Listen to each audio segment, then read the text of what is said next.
...2019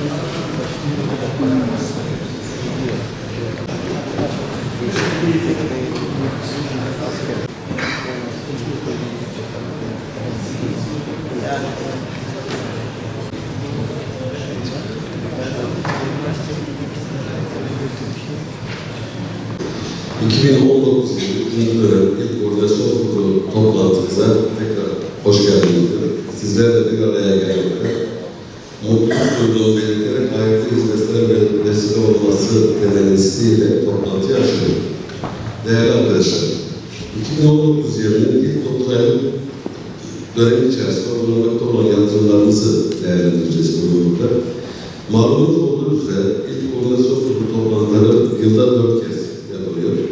Bugün İstanbul'umuzda yatırımcı bölge ve il kuruluşlarımız, kaymakamlıklarımız, belediyeler, mesleki kuruluşlar ve sivil toplum kuruluş temsilcileriyle devam eden yatırımların nakdi ve fiziki gerçekleşme durumları, sorun ve darboğazları, kurumlar arasında işbirliği ve koordinasyon gerektiren hususları görüşerek yatırımların en kısa sürede tamamlanması konusunda kararlar alma ve bu kararların uygulanmasını takip etmek için buradayız.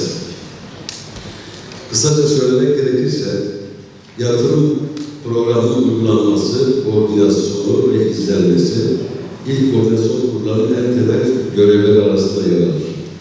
Kıymetli arkadaşlar, İstanbul'un vizyon projeleri olarak değerlendirebileceğimiz etüt proje çalışmasının %96'sı tamamlanan 3 katlı Büyük İstanbul Tüneli, Sarıpazarı, Galataport, Kurbaziyer Limanı, İstanbul Finans Merkezi, Haliç Yat Limanı ve kompleksi projeleri farklı aşamalarında devam etmektedir. Bu büyük projelerden olan ve ülke ekonomimize yıllık 1 milyar dolar turizm geliri getirmesi hedeflenen Galataport Limanı'na ilk gemi Nisan 2020 yılında yarışacak, şehrimiz ve ülkemiz adına yeni bir sayfa açılacaktır. Tamamlandığında kısa vadede bölgesel, uzun vadede küresel finans merkezi olması hedeflenen İstanbul Finans Merkezi'nin de 2022 yılında tamamlanması hedeflenmektedir. Projeye son olarak Türkiye Vakıf Fonu'ndan 1,7 milyar TL sermaye koyarak ortak olmaya hazırlanmaktadır. Değerli arkadaşlar, 2019 yılı ilk 9 ayında ilimizdeki yatırımcı bölge ve il kuruluşlarının yatırımları hakkında da bazı rakamlar sizlerle paylaşmak istiyorum.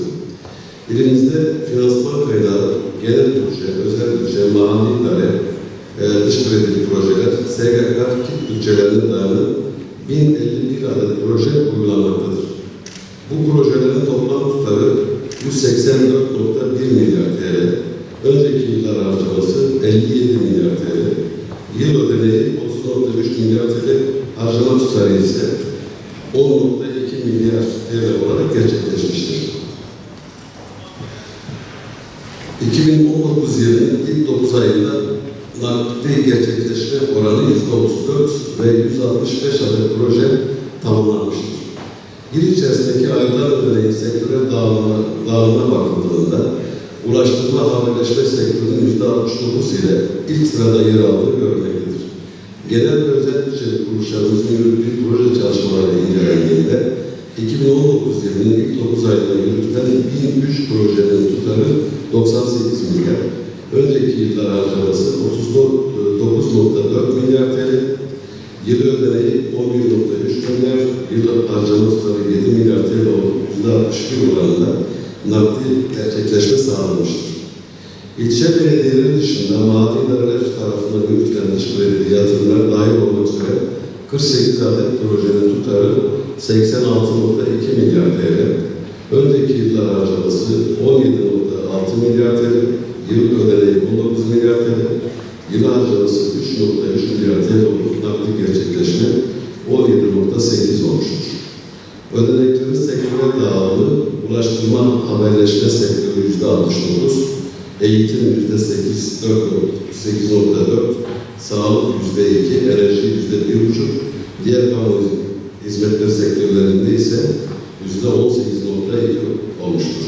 Eğitim, kültür ve sağlık alanında en fazla yatırım harcaması 208,8 milyon TL ile Şişli, 182,2 milyon TL ile Fatih ve 125,6 milyon TL ile Kadıköy ilçe seçimleri yapılmıştır.